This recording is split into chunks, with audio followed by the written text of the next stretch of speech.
The weapons of our warfare are not of this world. They're mighty divine, mighty divine. The power of His mercy, the power of His love, they're stronger than all, stronger than all.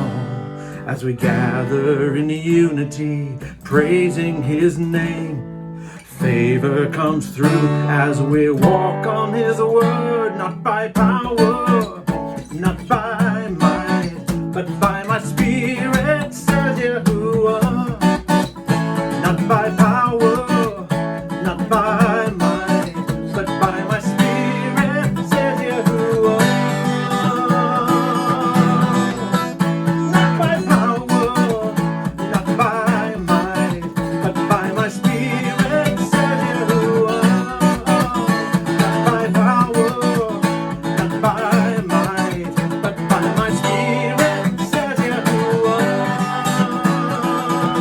Not my spirit, not by power, not by might, but by my spirit, says Yahuah. Anyway, welcome, brothers and sisters, to the Behavior Revolution Scriptures, or what's become the Variety Hour. We're going to talk about weapons. Weapons. Talk about weapons today. Are you in the battle? Look at your screens here. We're still in 2 Samuel.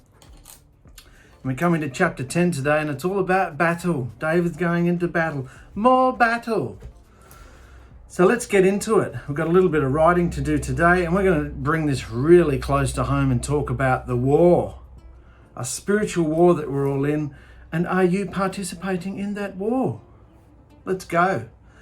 David has reached his pinnacle in belief and in power. Remember, he's now the king of all 12 tribes, a united Israel. He's reached his pinnacle.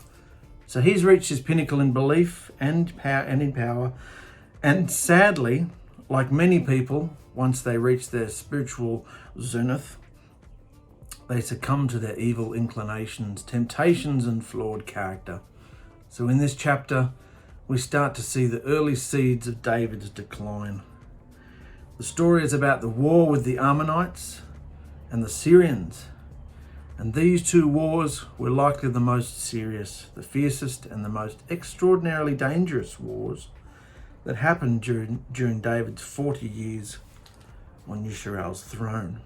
So that's just to set the scene for you. It's going to be a lot of bloodshed and battle schematics and techniques going here. Let's get into it. 2 Samuel chapter 10.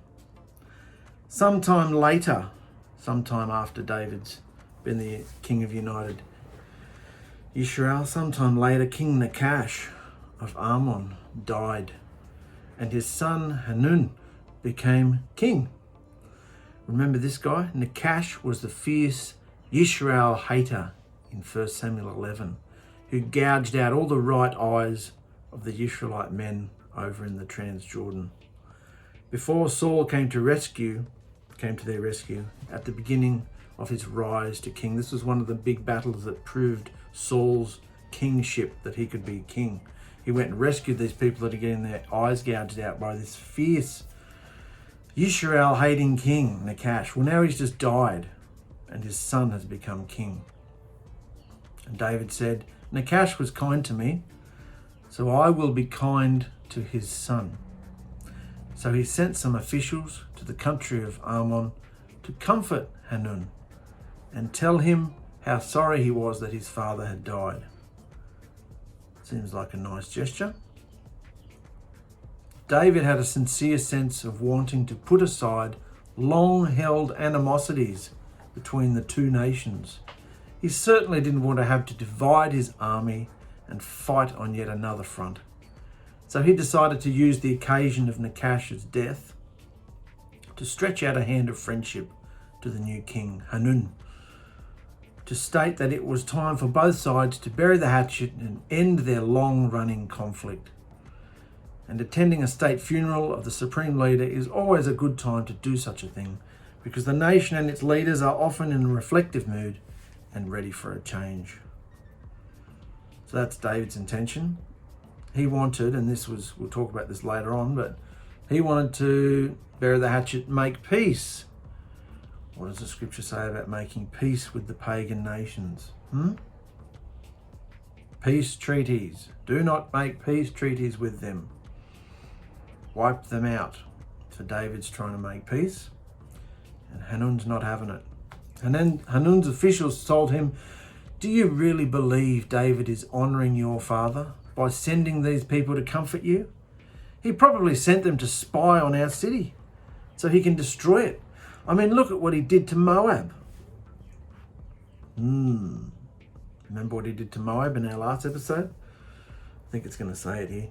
We must always remember that while we often think of these ancient societies as being primitive and thus unintelligent, in fact, their motives, political reasonings, and their actions are inherently the same as leaders today in the modern world. Therefore, the king of Ammon's reaction that led to war is just like the USA's reaction in the Cuban Missile Crisis of the 1960s, when an old enemy sought to establish a worrisome military presence a mere 90 miles offshore. Much too close for comfort in modern times, and it nearly culminated in a nuclear war. You can see those points there if you want to read them. So, unfortunately, Hanun was somewhat less cordial than David had hoped. The old animosity and distrust was too deep to overcome, and so Hanun's royal court advised the new king that this had to be a deception, and that the Israeli diplomats weren't genuine in the purpose of their visit. Rather, they were spies who merely want to gain intelligence on the Ammonite capital city, which was Rabbah, modern-day Ammon in the Jordan. When one looks back to the brutality that David piled upon Moab in our last episode, when one looks back at the brutality that David piled upon Moab after subduing them, he executed a random 2 out of 3. 2 out of every 3 captured soldiers. Remember that? Did the measuring cord and everything, divided them. 2 out of every 3 were executed. So it's easy to understand why the king of Ammon and his counselors were wary and unconvinced of David's intentions. All one has to do to get a good mental picture of the situation is to turn on our televisions and watch the intractable situation between Israel and the Palestinians. There has been such a long history of violence, deceit, slaughter, and failed agreements that to trust one another at any level seems the height of folly, rising to the suicidal. So his counsels just told him they're not genuine. They're trying to spy on us. So, listening to his counsel, King Hanun arrested David's officials and had their beard shaved off. Oh no. This was a big deal. He had their beard shaved off, but only on one side of their face. See the picture? Only on one side of the face. Just one side. Just shave the beard one side off. Then he had their robes cut off just below the waist, as you can see in the picture, exposing their rear ends, exposing their butts, and he sent them away terribly ashamed. Now, this isn't modern day where every sporting event has some idiot run across the field naked, streaking. No, this in ancient times, still in the Middle East, modesty is of the most importance. And this was a great shame to be exposing this much of your body. And certainly for a man to have your beard shaved off, this was a big spiritual thing. It wasn't just a cultural thing. It's going to say that here somewhere. Hanun's reaction was almost predictable, laying the utmost humiliation upon David's men to return a clear message that he had no interest in peace. Knowing how a Hebrew's beard was more than a cultural norm, it was seen as a religious imperative for males, just like today. They weren't allowed to shave any bits of it. Do not round the corners and do not cut this and do not all that stuff in the books of Moses that everybody takes literally. Yeah, all that. Well, the Hebrews were right into that, just like they are today. So the Ammonites shaved off half the beards of the diplomats and then followed that up by cutting off their clothing halfway up their buttocks in order for them to be shamefully exposed for public humiliation. In some ways, to the Middle Eastern mind, this was worse than death. What it actually amounted to was a declaration of war. So it just shows how far civilization has come today, that this wouldn't even bother most people. Shaving half off, shave it all off. Yeah, I'll just walk home in my undies. Don't worry. But back here, this was, they'd rather be dead. This was a great shame. Shows how far the earth has come in its loose morality. So when David found out what had happened to his officials, he sent a message and told them, "Stay in Jericho until your beards grow back. Then you can come home again." What about that? When David heard of this, he sent some men to meet his diplomats on their return and told them, don't come here looking like that. Don't come home. Told them they ought not to return to the city of David immediately. Rather, they should stay in Jericho, a smallish outpost at this time, until their beards grew back. But understand, while this seems like a kind thing for David to do, and it certainly had that element in it, it was far more about David as a king, not wanting shame to be in his personal presence and having to view it every day.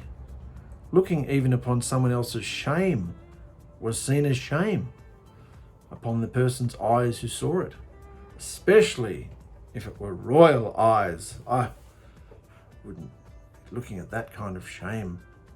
Go and stay over there until your beard grows back. We don't want to be reminded of this. So, then the Ammonites realized that they had made David very angry. So they hired more foreign soldiers. And 1 Chronicles 19 explains that King Hanun spent over £500,000 of silver to rent the services of these armies. And at today's prices, that would amount to at least 175 million just to hire some soldiers. 20,000 of them were foot soldiers from the Aramean cities of Beth Rehob and Zobah. 1,000 were from the king of Makkah, and 12,000 were from the region of Tob. David heard what they had done, and he sent out Joab with all of his well-trained soldiers. So war's happening, and David sent out Joab. The Ammonite troops came out and got ready to fight in front of the gate to their city. The Arameans from Zobah and Rehob and the soldiers from Tob and Rakah formed a separate group in the nearby fields. Joab saw that he had to fight in front and behind at the same time, and he picked some of the best Israelite soldiers to fight the Arameans. He put his brother Abishai in command of the rest of the army and had them fight the Ammonites. Joab told his brother, "If the Arameans are too much for me to handle, you can come and help me. If the Ammonites are too strong for you, then I'll come and help you. Let's be brave and fight hard to protect our people and the cities of our Elohim. I know that Yahuah will do whatever pleases him." Just remember that. Be brave and fight hard to protect our people and the cities of our Elohim. I'm going to come back to that statement, show you how it's been blown out of proportion today. But another interesting point here, this is Joab and Abishai doing all the fighting. This is the first time, here in the green, this is the first major time we see King David phoning it in by sending his army to confront the enemy without going with it. David is beginning to decline into behaving more like a typical seated, physically inactive monarch of his era, who stays safely and comfortably behind in his palace while he sends his top general into harm's way. And while that's definitely the method of political leaders in most cultures, including our own, from time immemorial, that is not the method of leadership instructed for Yahuah's people. The king of Yahuah's kingdom is not to send or to be served. Rather, he is to lead and is to serve. The king is to go with his army, as symbolized in how Yahuah travels with Yisrael's army by means of the Ark of the Blood Covenant. And don't forget, to be sure, Yahuah is not inside that golden box. Rather, it is but an illustration of Yahuah's presence with his people. That doesn't mean you're allowed to touch it though, because it's still radioactive. But the whole essence, full cosmic power of Yahuah doesn't fit inside that little box, or in this dimension as it is right now. So Yisrael's kings are to follow this example, and for many years a younger David did so, but not this time. He's getting a little bit comfortable and a bit older probably too. So right now I want to switch over to a little bit of a messianic perspective, just to show you how ridiculous it is. Pay attention to this scripture here. Joab says, "Be brave and fight hard to protect our people and the cities of our Elohim." Let's read this messianic perspective. Check this out.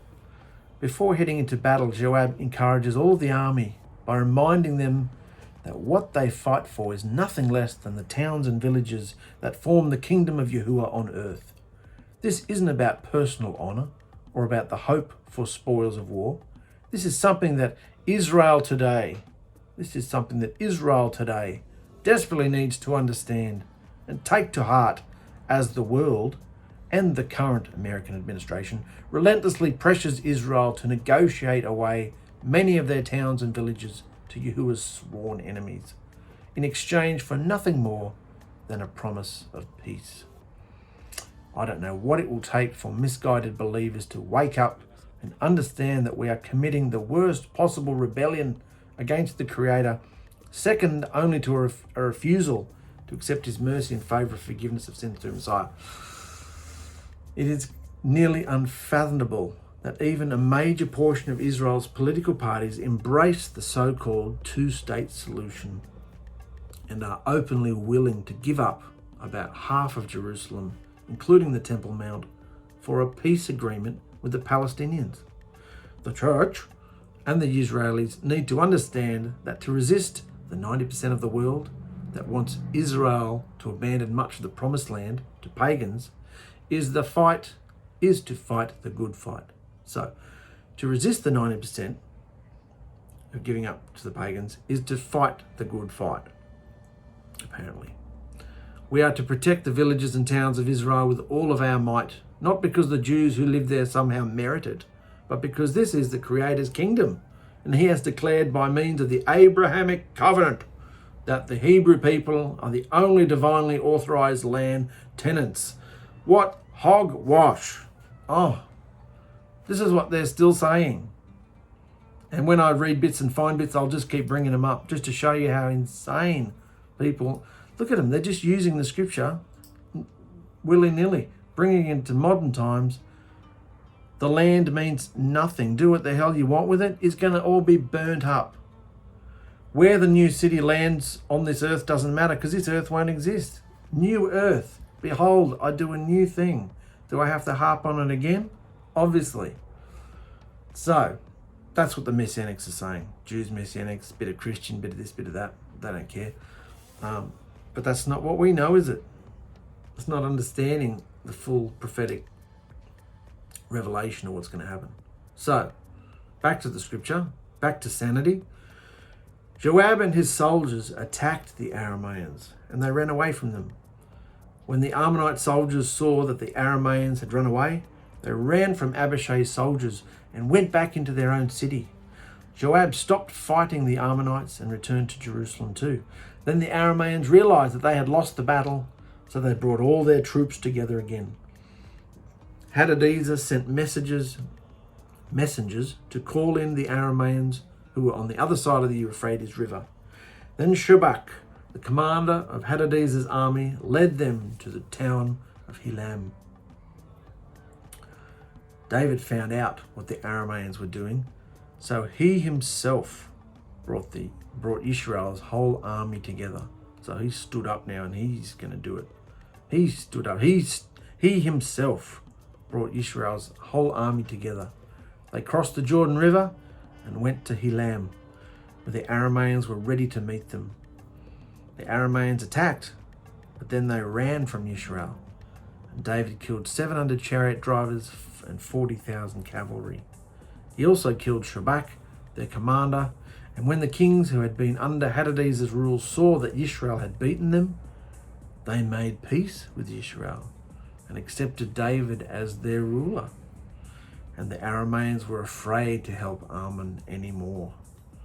So when David stepped onto the scene, Yahuah was anointed, sparks fly. Previously, not so. Let's have a look. Even when divided, the forces of Yisrael, as led by Joab, were enormous, and almost immediately the hired Syrian troops abandoned their positions and fled. When the Ammonite soldiers stationed around Rabbah heard about it, they quickly retreated inside the city walls. Neither the army nor the leaders of Ammon had any confidence that they could defeat Yisrael, which is why when Hanun humiliated the Israelite diplomats, a de facto declaration of war, they quickly outsourced for temporary help to join the fight. Interestingly, once the Ammonites went inside their capital city, that ended the battle. Joab chose not to begin a siege of Rabbah, but rather to go home to Jerusalem. This is because, as we'll see in the next chapter, that it must have been late fall at the time of this conflict. The rainy and cold season was approaching, and so siege warfare was impractical. And besides, such cowardice of their military was proof enough that Ammon was, of itself, not an imminent threat to Yisrael. Yisrael suffered greatly. The death toll was enormous, and exhaustion was overwhelming, because no sooner had some hard-won battle victories over the Syrians been celebrated than the Edomites overran the land in hopes of destroying Yahuah's chosen people. These battles and their consequences are told in a parallel account in 1 Chronicles 19. Both accounts explain the war in typically scriptural scarcity of detail. Most of these wars are explained in a scarcity of detail. However, there were at least 2 psalms that were written to express the anguish and distress of these times, and they do add to the emotion and inner turmoil that is otherwise missing. So yeah, we've got time, we'll go through them. At the same time this is happening, these 2 psalms were written, Psalm 44 and Psalm 60, just to give a bit of depth, bit of context to what was really going on here. Psalm 44 was a special psalm for the people of Korah and for the music leader. Psalm 44 was written by Korah, a Levite. Psalm 60 was written by David. So let's read, that's the end of 2 Samuel chapter 10. Let's read these 2 psalms. Our Elohim, our ancestors told us what wonders you worked, and we listened carefully. You chased off the nations by causing them trouble with your powerful arm. Then you let our ancestors take over their land. Their strength and weapons were not what won the land and gave them victory. You loved them and fought with your powerful arm and your shining esteem. You are my Elohim and King, and you give victory to the people of Jacob. By your great power, we knocked our enemies down and stomped on them. I don't depend on my arrows or my sword to deliver me, but you saved us from our hateful enemies and you put them to shame.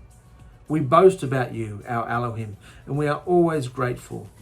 But now you have rejected us. You don't lead us into battle, and we look foolish. You made us retreat, and our enemies have taken everything we own. You let us be slaughtered like sheep, and you scattered us among the nations. You sold your people for little or nothing, and you earned no profit. You made us look foolish to our neighbours, and people who live nearby insult us and sneer. Foreigners joke about us and shake their heads. I am embarrassed every day and I blush with shame. But others mock and sneer as they watch my enemies take revenge on me. All of this has happened to us, though we didn't forget you. All of this has happened to us, though we didn't forget you or speak maliciously against your covenant. Our heart has not turned, and we haven't swerved from the way of your teaching, like hell. But you crushed us and you covered us with deepest darkness where wild animals live. For if we'd forgotten your name or stretched out our hands to foreign deities, you would have known it. because you discover every secret thought. We face death all day for you. We are like sheep on their way to be slaughtered. Wake up, do something, Yahuah. Why are you sleeping? Don't desert us forever. Why do you keep looking away and hiding your face? Don't forget our sufferings and all our troubles. We are flat on the ground, holding on to the dust. Do something. Help us. Show how kind you are and come to our rescue. These are written at the same time these battles are going on, because David hadn't come to the battle. He'd phoned it in. He sent his commanders to do the work, and not as a formidable threat when David's not there, because he was the anointed. Got to do things Yahuah's way. Psalm 60. This was written by David. Special psalm by David for teaching. He wrote it during his wars with the Arameans of North Syria when Joab came back and killed 12,000 Edomites in the Salt Valley. Elohim, you are angry with us. We are rejected and crushed. So come and make us strong again. You made the earth shake and split wide open. Now heal its wounds and stop its trembling. You brought hard times on your people, and you gave us the wine of trembling. You gave a signal to those who fear you, so they could escape from enemy arrows. Answer us. Use your powerful arm and give us victory.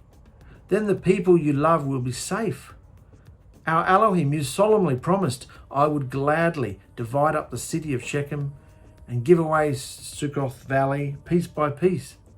The lands of Gilead and Manasseh are mine. Ephraim is my war helmet, and Judah is the symbol of my royal power. Moab is merely my wash basin. Edom belongs to me, and I shout in triumph over the Philistines. Our Elohim, who will bring me to the fortress or lead me to Edom? Have you rejected us and deserted our armies? Help us defeat our enemies. No one else can rescue us. You will give us victory and crush our enemies. So regarding both of these psalms, both Korah and David knew something was terribly wrong. Whereas before nations trembled when the armies of Yahuah's kingdom arrived, now they are confident and fearless. In an earlier part of David's reign, the victories were certain and relatively easy, but now the outcome was in question, and the Yisraelite losses were horrible. Both psalm writers had the good sense to seek and ask Yahuah why it was this way. Has Yahuah, the Elohim of Yisrael, abandoned his people? At the same time, they asked for strength and redemption because they knew that all victory is Yahuah's. It is fascinating when bad things happen, that Yahuah's worshippers, almost to a fault, even today, ask, has Yahuah abandoned me? When something goes wrong, where's Yahuah? Has he abandoned me? Where's Yahushua? Where's he gone? Has he abandoned me? Rather than asking the more logical question, how have I pulled away from him? In other words, what have I done, said, or thought? And as we'll speak about later, there's 3 rules for that, you know. It's not him that pulls away, it is us that pulls away. Yeah? He is perfect. He's done the perfect bit. He opened the dimensions. He opened them so that he could come through. He has come through. He has opened the portal. It's not him that has a problem with connecting to us. He's now legally able to through his blood. And we are able to as well. But it is us that goes in and out of the portal. Cuts in and out all the time. This daunting episode is a clear illustration of the Yahuah principle that if a leader of Yisrael tries to deal with the evil, rebellious, sworn enemies of Yahuah in any kind or tolerant way, they will eventually suffer, as well as the Israelite people suffer greatly for their error in trying to be foolishly humanitarian. So while David behaved with noble intentions towards the nation of Ammon, his outstretched hand of friendship was misinterpreted as treachery and no doubt also as a sign of weakness. So instead of the results of his peace initiative being what David hoped for, the outcome was a bloody war that also had much to do with awakening other enemy nations now into thinking that perhaps this was their moment to annihilate Yahuah's people. Oh, if these people are rising up and this army is fighting and this nation's rising up, maybe we've got a chance to finally whack them as well. So David's just trying to make friendship, but what's it say here? When David sought to show support for Ammon's new king Hanun, he also broke a Turah commandment. So he's just trying to be kind to an enemy nation whose dad's just died. And what's the scripture say? Deuteronomy 23, you are never to seek their peace or well-being as long as you live. Other translations say, do not make any friendship or peace treaties with them, or blood covenants. Don't have anything to do with them. This is the promised land. This is your land. Go in and wipe them out. That's what he was saying to Moses and Joshua. So David seems like he's just doing something kind. He's actually breaking a commandment. And what happened because of it? Much of the troops were slaughtered, and David had to go and fight himself. It was not so much a matter that they were losing the war as it was that they struggled mightily to win them. They were still winning, but they had to work really hard. The wars dragged on and on. The Israelite losses were terrible, and a durable peace seemed impossible to achieve since Israel's neighbours were bent on Israel's destruction. Some of this was no doubt in response to David's determination to reach the goal of the greater Israel as envisaged by Abraham. That's talking about the borders, increasing the borders to the promise given to Abraham, not just what was the 12 tribes. But the bulk of the battle had more to do with the long-term settling of scores and other nations' desires for expanding their own influence. So, you can see what happens when you don't do things Yahush's way. And how do you know what Yahush's way is in your life? You read it. You know it. Yeah? You read it with maturity. You read it with correct context through his spirit. Yeah? So you understand what it means for you.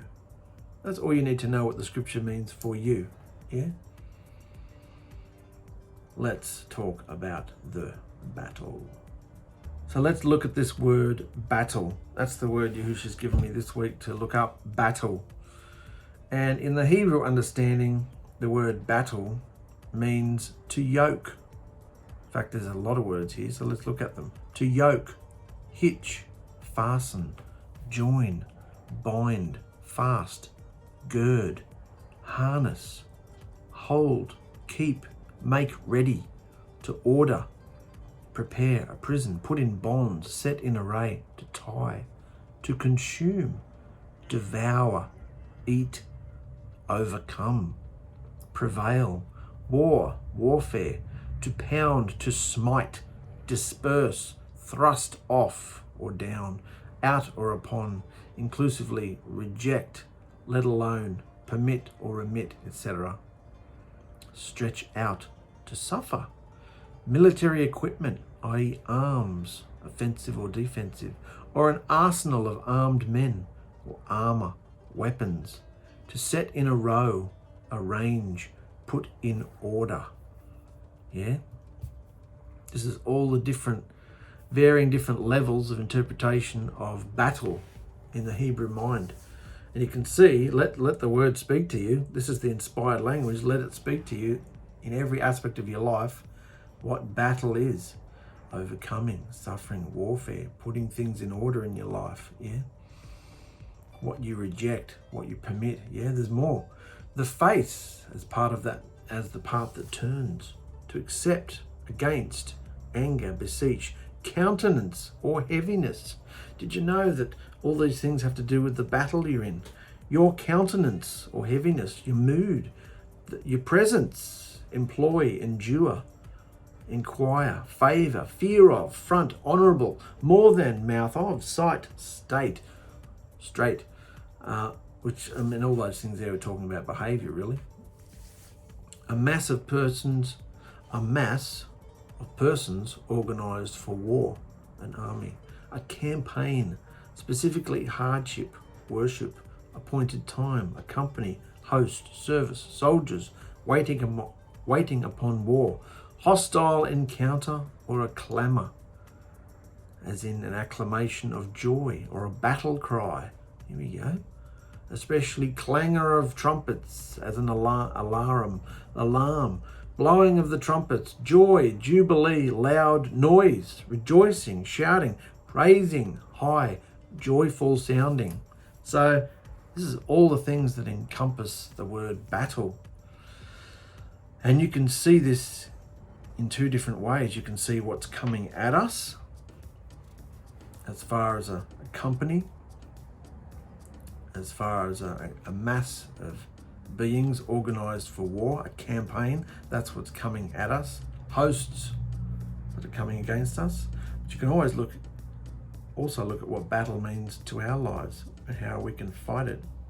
Anyway, let's move on to some scriptures. This is where the rubber hits the road here. Battle scriptures. In Psalm 18. For you equipped me with strength for the battle. You made those who rise against me sink under me. In 1 Peter 5, be sober-minded, awake and watchful, for your enemy the devil prowls around like a roaring lion, seeking someone to devour. Look at him. That's just an artist's illustration, but the devil prowls around like a roaring lion seeking someone to devour. He's full-on wicked savage. Don't you know I've even given you authority to tread on serpents and scorpions and over all the power of the enemy, and nothing can hurt you? Didn't you know that? In this realm, nothing can hurt you. Yeah?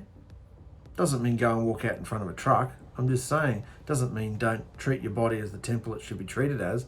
I'm just saying, if you're empowered by Yahushua and you're doing what he wants you to do, you don't have to be afraid of anything in this dimension, in this sphere, in this experience, in your life. You don't have to be afraid of anything. He says that. Look at the birds. I clothe them, I feed them. How much more important are you than birds? And then we'll come to some scripture here in Hebrews 4. For Yahuwah's words are alive and active, sharper than any two-edged sword, piercing even the division of the being and spirit, of joints and marrow, and discerning the thoughts and intentions of the heart. Yahuwah's words. So we're getting a bit of a clue here as to what our weapons are. Let's keep going. Ephesians 6. My brothers, be strong in the Master and in the mightiness of his strength. Put on the complete armour of Yahuwah, so that you have power to stand against the schemes of the devil. I know we know all these scriptures and we can probably quote half the bits of them, but read them fresh. Let Yahushua talk to you through them, because these relate to you every single day. If they're just clanking around in your head but not a reality, you're not activating them through your belief, through your behaviour, they're just dead words. They've got to come alive through your belief and participation. So we have to put on the complete armour every day, so we have power to stand against the schemes of the devil, because we don't wrestle against flesh and blood, but against principalities, against authorities, against the world rulers of the darkness of this age, against demonic forces of wickedness in high places. So because of this, take up the complete armour of Yahuwah. So everything people are saying is true. All the conspiracies and everything, it's all true. There are demonic forces ruling this world, the governments anyway. But don't forget, Yahushua bought back the world in his blood. So it's his earth. What's going on in the earth, he is permitting it. He's permitting the darkness that Satan is doing in this earth. It's bringing about a prophetic fulfillment. So because of what we see, what's coming at us, because of all this attack, this battle, this war, put on the complete armour of Yahuwah, so that you have power to withstand in the wicked day. And having done all you can to withstand, stand your ground. having girded your waist with truth like a belt, the breastplate of righteousness on your chest, and having fitted your feet with the preparation of the message of peace. But, most importantly, take up your shield of belief, so you have power to extinguish all the burning arrows of the wicked one. Interesting. He says, most importantly, take up your shield. Yeah, all those other things are great. Breastplate of righteousness, that's behavior. You know, you got to have the truth, sword of truth, you know. So, or the belt of truth, sorry. Breastplate of righteousness, preparation of your feet of peace. Take up your shield, the shield. So you have power. Your shield of belief. Yeah, your belief is so important. Just knowing who you are, just believing who you are. Take up your shield of belief so you have power to extinguish all the burning arrows of the wicked one. Also put on the helmet of deliverance and the sword of the Spirit, which is Yahuah's word. The sword of the Spirit is Yahuah's word. Staying in constant communication with Yahushua in the Spirit, while watching in all perseverance and for all the set apart ones, including me, Paul, that a word might be given to me when I open my mouth, and that I will be bold in making known the secrets of the good news of Yahushua, for which I'm currently a prisoner in chains. How relevant is what Paul wrote some 2,000 odd years ago? How relevant is it to us today? Amazing man, hearing amazing things from Yahushua. And he continues, I, Paul, appeal to you all through the meekness and gentleness of Messiah. I may seem timid and gentle when face to face with you, in person, but inside myself, where you cannot see, I'm bold as a lion. So I hope that when I'm around you, when I'm around you all, I'm not being bold with that same bravery or arrogance as a worldly person has who walks according to the flesh. Because even though we live and walk in the physical world of flesh, we don't fight according to the flesh, one against the other like the world does. Even though we walk in the flesh, we don't fight according to the flesh. Got this? This is reality, guys. Look at this. This is no fantasy. This war is real. This daily battle is real. If you don't even know about it, or you're not even putting any armor on, or even checking your thoughts, or, you know, you're just mad. Even though we walk in the flesh, we don't fight. What was it? Even though we walk in the flesh, we don't fight according to the flesh, because the weapons we fight with are not fleshly. The weapons we fight with are not fleshly, but divine and mighty in Yahuah, for overthrowing mental strongholds, stuck up reasonings, and every sort of high, lofty arrogance that lifts itself up against the knowledge of Yahuah, taking captive every thought to make it obedient to our Messiah, and being ready to evaluate, investigate, and weed out all rebellion when your obedience is complete. Just wake up and take a good look at what you're facing. If anyone seems to trust in himself that he is of Messiah, let him reckon again for himself that as he is of Messiah, so also are we. If anyone is convinced that he belongs to the Messiah, he should remind himself that we all belong to Messiah as much as he does. For even if I boast a little too much about the authority Yahushua has given us to build you up, not tear you down, I'm not ashamed. So that's the scripture, scripture understanding.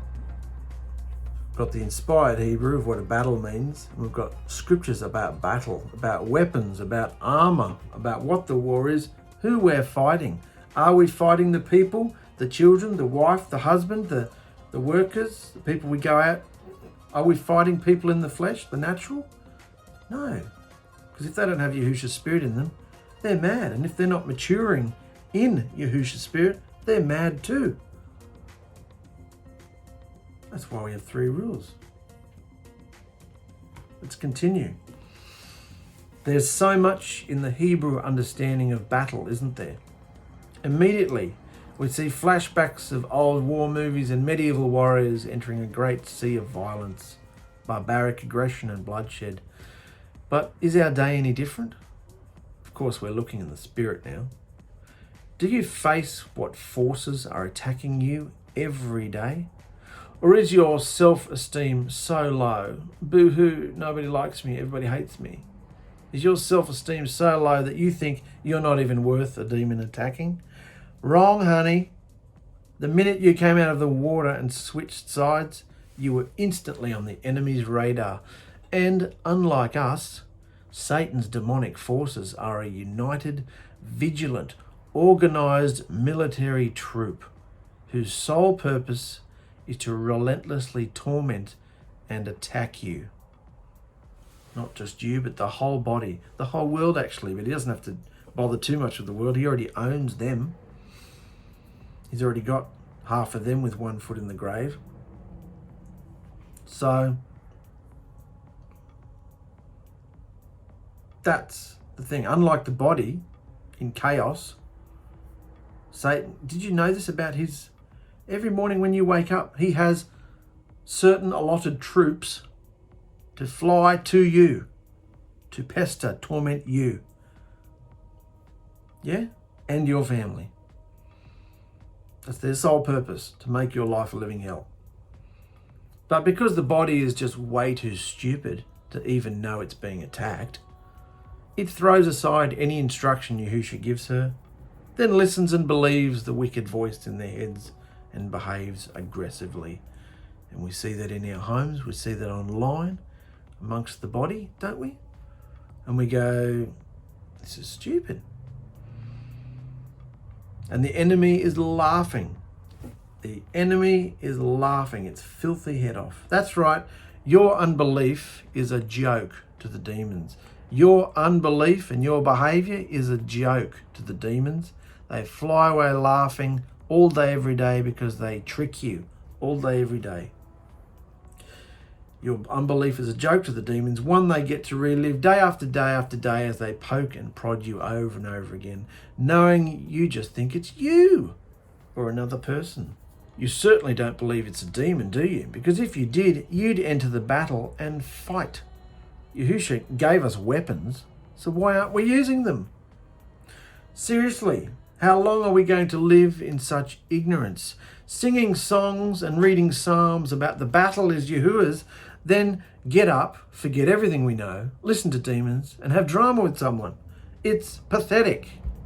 Yahushua's bride is in a sad and sorry state of childish games and bubby-wubby habits, living in immature shadows, gathering together, patting each other on the back. Oh, yes, yes, yes. Oh, what sort of sukkah are we building? Oh, blow your trumpet. Yeah, how's your zits going? Yeah. Immature shadows, wandering around the same old first principle nonsense and topics of study with zero change of behavior. You might as well just call yourself Christians plus Yahushua. It's just a whole mixture swill. Christians plus this. Jews for Yahushua. Christians for Yahushua. What? You got to come out of all of it, guys. Get rid of all the religious nonsense, you know. The ℕ𝗏𝗏 are full of religious nonsense. The enemy is so overjoyed when he looks at the ℕ𝗏𝗏 movement, the Messianic movement, Christian, Jewish movement. He's so overjoyed. The enemy is so overjoyed that you've poo-pooed the 3 rules. He's very happy. Well done. Good on you for that. I mean, the last thing he wants you to do is to stop having drama with everyone. So keep going. Yes, oh you intellectual one, oh sprouter of knowledge, yes, I'm talking to you. Keep putting your offended little tutu on and showing with your gutless bubby face how offended you are. No one cares. Go on, you better get them back for what they've just said. Don't let them have it, will you? Your way is far better than Yahushua's. And while you're at it, go and convert the whole world too, with your Great Commission rip-off nonsense. Good luck to you. I mean, you can't change the mind of anyone under your own roof, but you're quite confident you're going to change the world for Yahushua. So go for it. You actually think Yahushua doesn't already know who his own bride is? That he hasn't chosen her and is working with her already? that he needs you? Insanity. We don't live 2,000 years ago without internet or modern technology of ways to getting the message out. This Great Commission nonsense, it's a joke. It's insanity. Yeah? Shut your mouth, mind your business, mature, bloom where you're planted, and do what Yahushua tells you to do, instead of trying to convert the world into nonsense. You're in a war, in a battle. There's a great calculated military strategy going on to crush you and any good work you might do. Do you face this? There's a great calculated military strategy going on every day to crush you and any good work you might do. I.e., something Yahushua specifically tells. A good work is something that Yahushua tells you to do. Not a liturgy, not tradition, not anything like that. It's something Yahushua, you hear him tell you to do it and you do it. It might be a project of some sort, or a word, or a behavior, maybe even an event, whatever. It's something Yahushua tells you to do and you do it. That's what a work is. It's really simple. There's positive thoughts and there's negative thoughts. And guess whose is who? Yahushua may flog us and chastise us, but he says, my thoughts to you are always uplifting and true, to give you future, hope, and peace. Remember this when you're going through your day, just tuning into all sorts of wavelengths of thoughts. Remember this, not checking them. Remember this, positive or negative. Yeah? Yahushua does not send us negativity. Trains us, chastises us, flogs us. We might feel like death. We might feel something, but the actual thoughts that we're getting are not demeaning, condescending, cruel, jeering, and depraved and perverse. That's not Yahushua. Because he says, my thoughts are always uplifting, true, to give you future, hope, and peace. So if you've been confused about what you're listening to, it's not really hard to know. But if you have been confused, that's a good little pattern to put to your thoughts. Is this positive or negative? If it's negative, get rid of it. So if what you're hearing isn't any of that, then you're being attacked. The 3 rules are a gift from Yahushua. The 3 rules are a gift from Yahushua to dissipate the voice of the enemy and his control over you in your day. So use them. For goodness sake, use them. Put them to yourself in every situation, and Yahushua makes a way out of every conflict for you. If you do the 3 rules, there is a way out of every drama. Yeah? Because you go his way, not your own. Not your own way to defend yourself, to be right, to win the point, to this, to that. No, you go his way. Face what you see in everyone around you. It's true. Yes, they are controlled most of the time, and there's nothing you can do about it. But Yahushua can. So take your hands off and let him have it. Let him have them. Let him have you. Stop trying to control the narrative all the time. Practice a new standard of behavior in your home where you only say kind, uplifting things. Where you are unable to be rattled or hulk out, as we say. You don't go into a rage. No one can make you do that. Before responding, take a breath, go into your portal, communicate with Yahushua, and he instantly gives you a fruit for battle. Love, joy, peace, patience, etc. Yes, sometimes Yahushua will tell you to speak out and show anger though, and that's fine. There's such a thing as righteous anger, especially when you're dealing with kids. That's fine. But for the most part, try and practice a new standard of behavior. You don't have to tell anybody about it. This is between you and Yahushua. You just shut up and start being kind.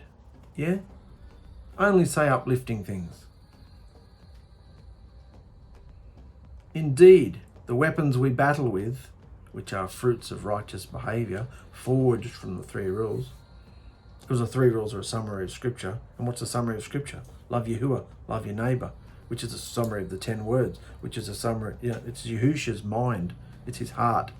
So you're doing the Scripture when you do these rules. So indeed, these weapons that we battle with are not fleshly, but mighty So why aren't we using them? Do you enjoy the misery of Satan's control? You must, otherwise you'd be using them. And here's the new picture for the time being of the rules. Are you in the battle? Wield the fruits of spiritual warfare and walk in favour. That's why you're getting flogged and chastised and rebuked, so that you'll bring forth the fruits of righteous behaviour, clean, obedient behaviour. Yeah? So, don't take anything personally from anybody in your life. I'm talking about your wife, your husband, your children, your employees, your employer, anybody. The local butcher, baker, candlestick maker. Don't take any of them personally. Yeah? Because if they're not saying anything loving or kind or showing the behaviour that you know would be from Yahushua, they obviously can't yet. So why are you taking it personally? They're obviously a bit mad. Or if they're in the world without Yahushua, they're completely mad. They're controlled. So let everyone have it. If Yahushua wants you to speak to somebody, he'll let you know. You don't go out there with some great commission campaign. Nonsense. Nonsense. And any teacher promoting it is ridiculous, yeah? Not understanding the context of the scripture that was written 2,000 years ago, back when there was no social media to send tweets out to tell everyone, guess what? Yahushua's alive. He's alive. Tweet it. Get it around, yeah? Make it go viral. They couldn't do it. They had to put on their sandals and physically go out into the world making disciples, yeah? Nowadays, you can tell people over the internet. You work, chat with people, do all sorts of things. Don't make excuses for yourself. Simple. That's long enough today, guys. It's time to fight. Everything Yahushua tells you to do, there will be a battle to come against it. Just one thing. Just one thing that he tells you to do. You'll upset the whole apple cart trying to do one simple thing for Yahushua. So you better face it, and he'll use everybody around you to put the pressure on. But if you've decided to stand and be at your post and do what he's told you to do, you better watch out. And you better wear your armour. So fight, guys. Love yous.